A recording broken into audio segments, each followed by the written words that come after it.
kepada dokter dan teman-teman. Hari ini saya Nimade Winijasti Wanmi Putri akan membawakan materi tentang konsep dasar ICU.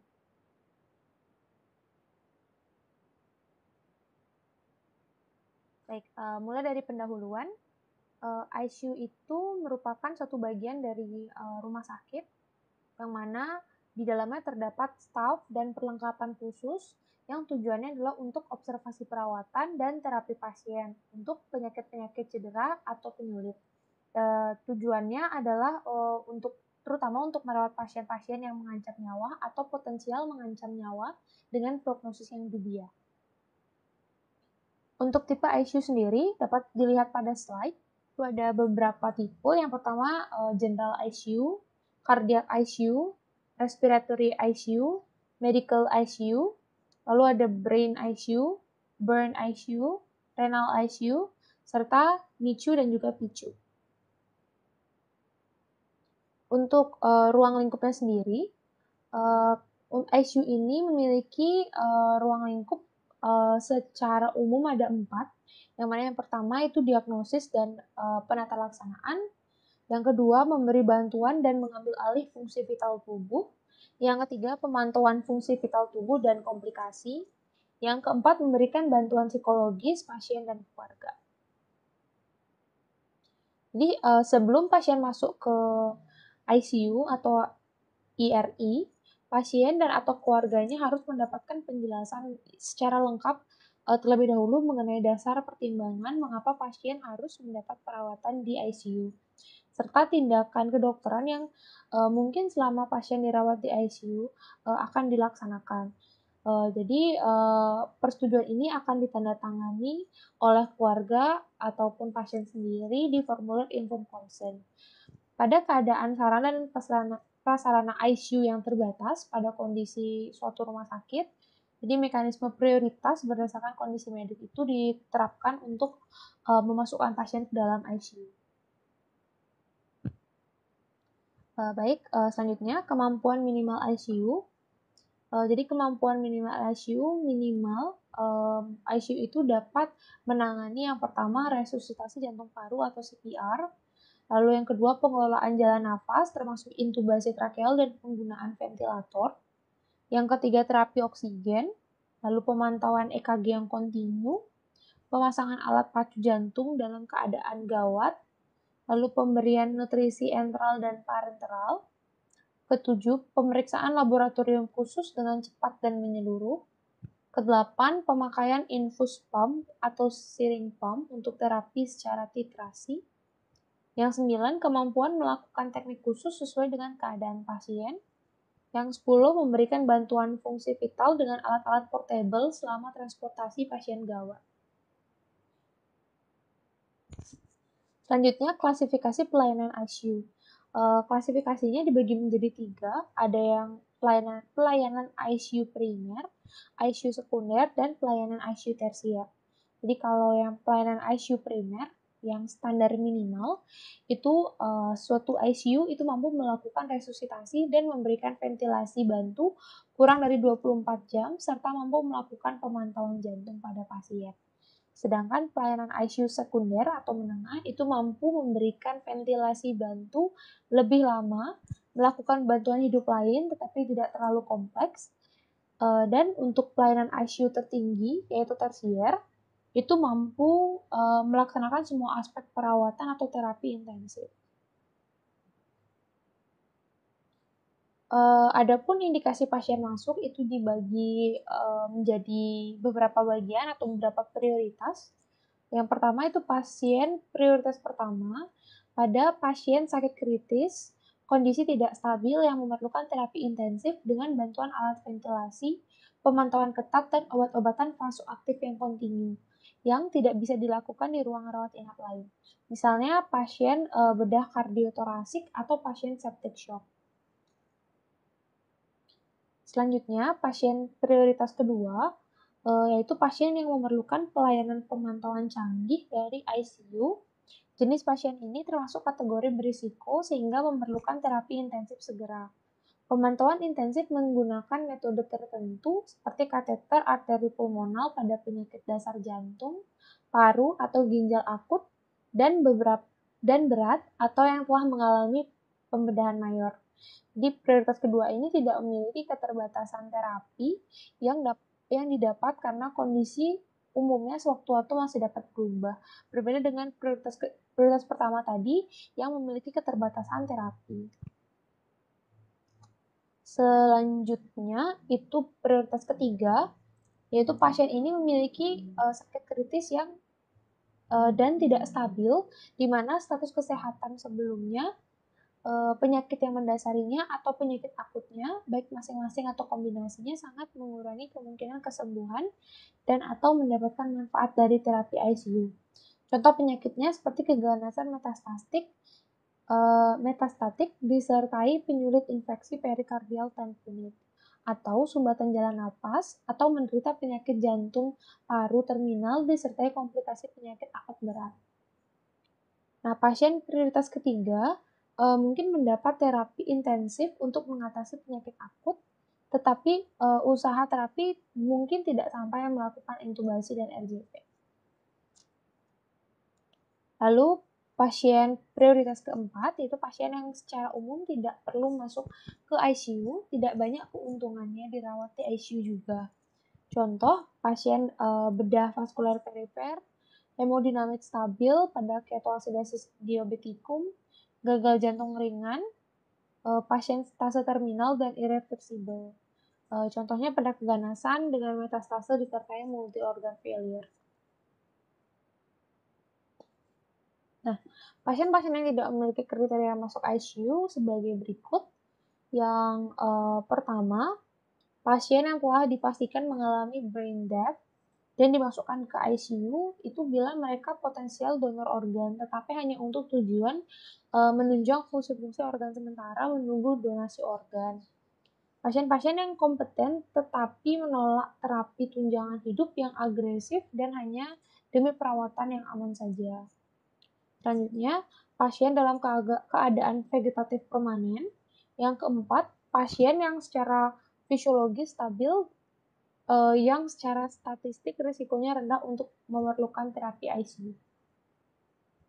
Contohnya, pasien pasca bedah vaskular yang stabil, pasien diabetic ketoacidosis tanpa komplikasi, keracunan obat tetapi sadar, concussion atau payah jantung kongestif ringan.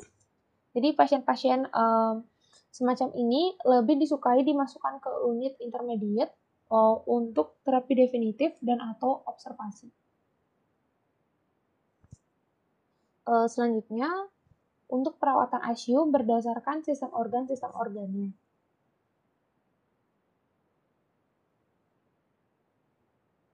Jadi yang pertama itu di bidang kardiovaskular. Perawatan yang biasa diberikan pada perawatan ICU di kardiovaskular adalah acute myocard infarction with complication, lalu kasus-kasus cardiogenic shock, complex arrhythmia, acute congestive heart failure with respiratory failure, lalu hypertensi emergency, unstable angina, dysrhythmia, hemodynamic instability, persistent chest pain, cardiac arrest, cardiac tamponade or constriction with hemodynamic instability, dissecting aortic aneurysm, serta complete heart block.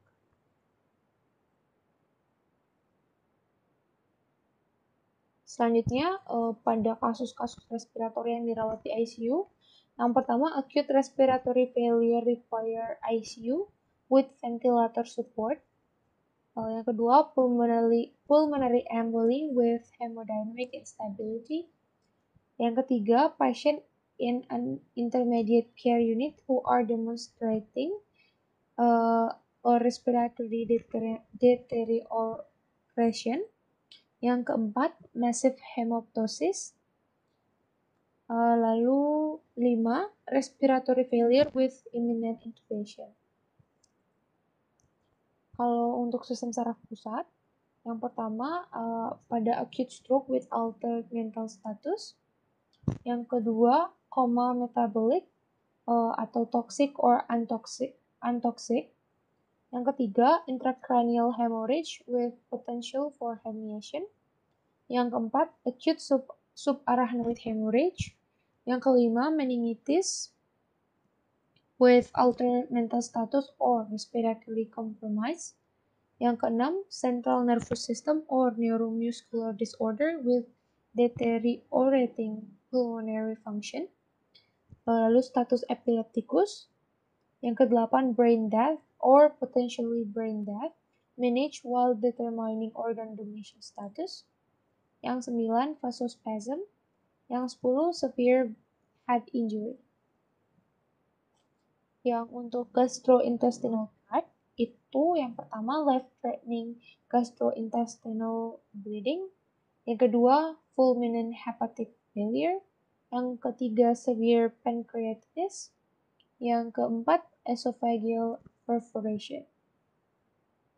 Untuk kasus di endokrin, yang pertama, diabetic ketoacidosis complicated by hemodynamic instability, altered mental status, respiratory insufficiency, and severe acidosis. Yang kedua, thyroid storm. Ketiga, mixed ödem with hemodynamic instability. Yang keempat, coma hyperosmolar state. Kelima, hypo or hypernatremia with seizure. Yang keenam, hypo or hyperkalemia with dysrhythmia or muscular weakness. Yang ketujuh, hypo or hypermagnesemia with hemodynamic compromise or dysrhythmia. Yang kedelapan, hypophosphatemia with muscular weakness. Di manajemen pasien ICU secara umum, itu dibagi menjadi 4. Ada monitoring, yang mana monitoring ini harus dilakukan secara intensif dan dilakukan pada 24 jam. Pada hal-hal yang dimonitoring berupa vital sign, yaitu EKG yang terpasang, lalu ada saturasi oksigen, suhu, dan tekanan darah. Lalu kita juga lakukan pemeriksaan CVP, gula darah, elektrolit, AGD, ventilator, cairan, dan daftar terapi yang diberikan. Selanjutnya, untuk nursing dan paramedical care, diberikan tracheal suction secara berkala untuk membebaskan jalan nafasnya dari mucus, profilaksis stress ulcer, dan DVT, perubahan posisi pasien setiap 2 jam, memandikan pasien, bowel care, dan support psikologis. Yang ketiga, akses vaskular untuk terapi cairan dan nutrisi. 4, kontrol infeksi, berupa infeksi silang dengan universal precaution. Nah, terapi dasar dari ICU itu sendiri meliputi beberapa hal, yang mana terdapat singkatan atau jembatan keledai untuk pemberian terapi dasar ICU, yaitu FAST, HALT, dan BEAT. Di mana FAST itu terdiri dari feeding, analgesia, sedation, dan thromboembolic prophylaxis.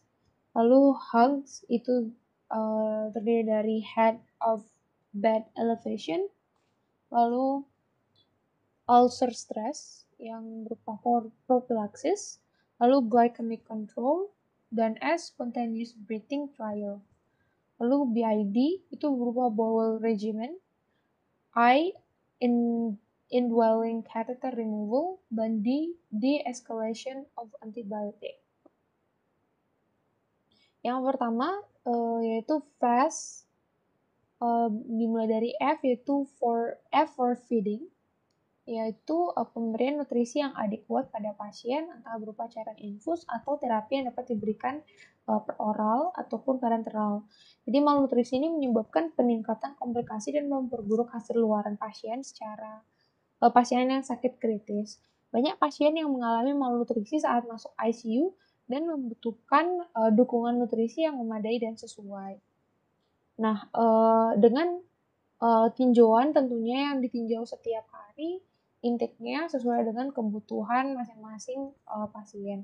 Jika pemberian makanan oral tidak memungkinkan, nutrisi enteral lebih dipilih daripada nutrisi parenteral dan harus dimulai sejak dini dalam 24-48 jam sejak masuk ICU.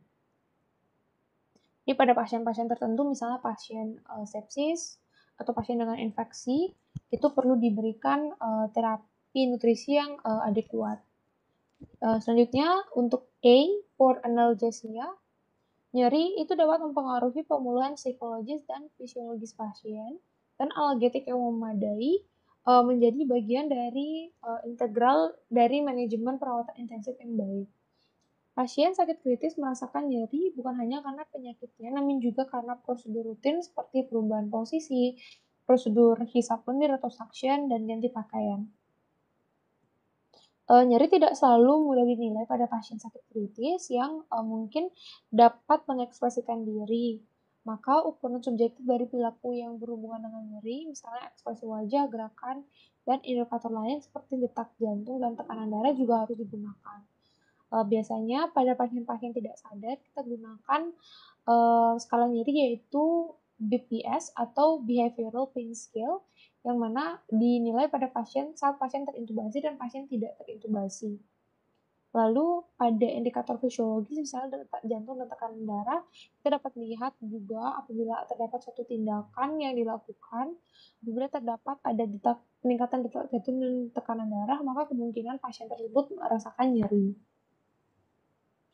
Nah, nyeri dapat mempengaruhi pemulihan psikologis dan fisiologis pasien itu sendiri, dan analgetik yang memadai menjadi bagian integral dari perawatan intensif yang baik, seperti itu.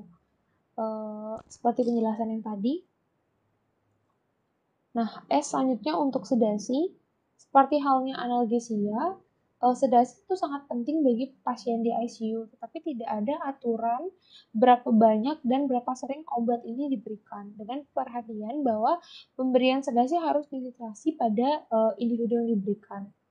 Meskipun mungkin lebih mudah untuk menaikkan dosis sedasi agar pasien tenang, namun oversedasi dapat memiliki efek berbahaya, termasuk meningkatkan risiko trombosis vena, penurunan motilitas usus, hipotensi, berkurangnya kemampuan ekstraksi oksigen jaringan, polineuropati, peningkatan lama rawat di ICU, dan peningkatan biaya. Penghentian sedasi transien harian dapat mengurangi efek tidak menguntungkan dan lama rawat inap ICU. Selanjutnya, T untuk thromboembolic prophylaxis. Prophylaxis thromboemboli ini belum banyak digunakan, namun tingkat mortalitas dan morbiditas terkait thromboemboli vena cukup besar dan dapat dikurangi dengan prophylaxis. Jadi, antara pasien yang tidak menerima prophylaxis, tingkat DVT atau trombosis dalam vena dikonfirmasi secara objektif meningkat antara 13-31%. Sedangkan untuk pasien trauma, angka ini menjadi lebih tinggi dan kemungkinan tingkat mortalitasnya pun juga menjadi lebih tinggi. Dengan demikian, telah direkomendasikan bahwa semua pasien menerima setidaknya heparin subkutan kecuali dikontraindikasikan. Manfaat profilaksis harus dipertimbang terhadap risiko komplikasi perdarahan. Nah, selanjutnya, H for head elevated, di mana beberapa penelitian menunjukkan pemberian posisi kepala dengan menaikkan kepala atau tempat tidur head up pada 45 derajat dapat mengurangi kejadian reflux esophageal pada pasien dengan ventilasi mekanik, dan satu studi acak terkontrol menunjukkan penurunan angka pneumonia nosocomial ketika pasien dirawat di semi-recumbent. Mengangkat kepala tempat tidur saja mungkin tidak cukup karena pasien terutama ketika mendapatkan sedasi dapat meluncur ke bawah di bawah tempat tidur. Dengan demikian, upaya harus dilakukan untuk menjaga tidak hanya kepala tempat tidur yang tetap tinggi, tetapi juga dada pasien. Selanjutnya, U for stress ulcer prevention, di mana pencegahan ulkus stres itu penting terutama untuk pasien dengan gagal napas atau kelainan koagulasi yang sedang dalam terapi steroid atau dengan riwayat ulkus gastroduodenal yang berisiko lebih tinggi terkena perdarahan gastrointestinal berhubungan dengan stres.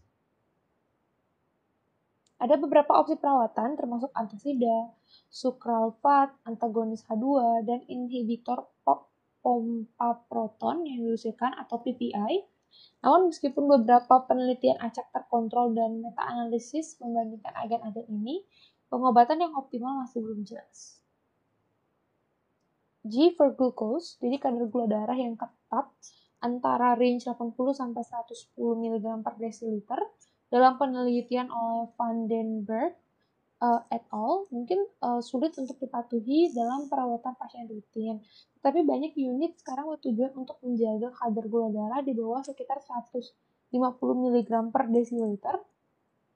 Seperti yang direkomendasikan dalam pedoman baru-baru ini diterbitkan untuk pengelolaan septic berak atau shock septic. Selanjutnya, S for spontaneous breathing trial, di mana penilaian harian dari uji pernapasan spontan telah terbukti sebagai metode yang aman, efektif, dan sangat prediktif untuk menentukan pasien mana yang akan mentolerir penyapihan ventilator. Jadi ventilator mekanik yang berkepanjangan ini dikaitkan dengan peningkatan angka pneumonia terkait ventilator, rawat inap, dan kematian total. Jadi oleh karena itu, uji pernapasan spontan harus dipertimbangkan setidaknya setiap hari dan dilakukan dengan cara atau protokol oleh tim perawat dan terapis pernapasan yang terlatih baik. B for bowel movement, jadi gangguan motilitas gastrointestinal termasuk ileus, konstipasi, dan diare sering terjadi pada pasien sakit kritis dan dapat memberikan beban tambahan. Jadi diare itu menyebabkan ketidakseimbangan elektrolit dan dehidrasi serta iritasi pada pasien. Konstipasi sebaliknya itu menyebabkan ketidaknyamanan pasien yang signifikan, intoleransi makan, dan delirium. Lalu penilaian rutin dan perawatan untuk mempertahankan fungsi usus yang normal harus dilakukan pada semua pasien sakit kritis. Selanjutnya, I for indwelling catheters. Kateter yang menetap termasuk kateter urin, arteri, vena sentral, arteri paru, dan dialisis umumnya digunakan pada pasien sakit kritis. Jadi, kateter ini dipasang dengan menembus mekanisme perlindungan alami tubuh, sehingga berisiko tentunya untuk terjadinya infeksi lokal ataupun sistemik. Jadi penghentian dan pelepasan dini kateter ini tidak lagi diperlukan, tetap merupakan strategi yang penting untuk mengurangi infeksi terkait kateter. Jadi perlu dilakukan pelepasan dan penghentian secepat mungkin saat kateter ini sudah tidak diperlukan. Jadi penilaian harian atau lebih sering harus dilakukan terhadap kebutuhan kateter ini yang berkelanjutan dan pelepasannya bila tidak diperlukan secara medis. D for de-escalation antibiotik. Jadi terapi antimikrobia empiris sangat penting untuk pengobatan infeksi nosokomial yang serius. Setelah patogen diidentifikasi dan sensitivitas atau resistensi antimikrobia telah dilaporkan, regimen harus dikonversi ke antibiotik spektrum sempit, hemat biaya, dan spesifik patogen. Jadi praktik ini dikenal sebagai deeskalasi antibiotik atau perampingan, di mana meminimalkan paparan terapi antimikrobia spektrum luas atau broad spectrum. Jadi prinsipnya adalah harus dievaluasi ulang secara teratur untuk indikasi yang tepat guna, meminimalkan risiko efek samping dan kesalahan dalam pengobatan. Nah, pertimbangan kriteria keluar pada pasien, jadi prioritas pasien dipindahkan dari ICU berdasarkan pertimbangan medis oleh kepala ICU dan tim yang merawat pasien. Bila status pasien sudah stabil dan tidak perlu monitoring ketat lebih lama, dan bila status fisik telah menurun lebih jauh, tetapi tidak ada rencana intervensi yang aktif. Nah, untuk pasien prioritas pertama, itu pasien dipindahkan bila tidak lagi membutuhkan perawatan intensif atau jika terapi mengalami kegagalan, prognosis jangka pendek buruk, sedikit kemungkinan bila perawatan intensif diteruskan. Contohnya pasien dengan 3 atau lebih gagal sistem organ yang tidak berespon terhadap pengelolaan agresif, Dan yang kedua, pada prioritas kedua, pasien dipindahkan apabila hasil pemantauan intensif tidak dibutuhkan dan pemantauan intensif selanjutnya tidak diperlukan lagi. Prioritas ketiga, pasien yang dikeluarkan dari ICU bila kebutuhan untuk terapi intensif tidak ada lagi, tetapi dapat dikeluarkan lebih dini bila kemungkinan kesembuhan atau manfaat terapi intensif petinju diketahui memiliki kemungkinan pulih kembali sangat kecil. Contoh, pasien yang dengan penyakit lanjut seperti PPOK, penyakit jantung atau liver terminal, karsinoma yang telah metastasis, yang tidak berespon terhadap terapi ICU untuk penyakit akut lain. Baik, sekian materi yang dapat saya sampaikan tentang pengantar atau materi dasar tentang ICU. Semoga materi yang saya sampaikan dapat bermanfaat bagi kita semua.